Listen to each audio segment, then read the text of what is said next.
तो भाई ये है जुपिटर 125 टीवीएस का, देख सकते हैं आप 25,000 किलोमीटर चल चुका है। और इसमें जो है इंजन में से बहुत ज़्यादा साउंड आ रहा।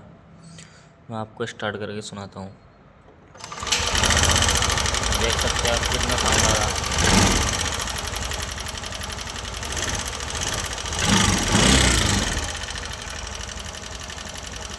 कमेंट करके बताना किस चीज़ का साउंड आ रहा है ये।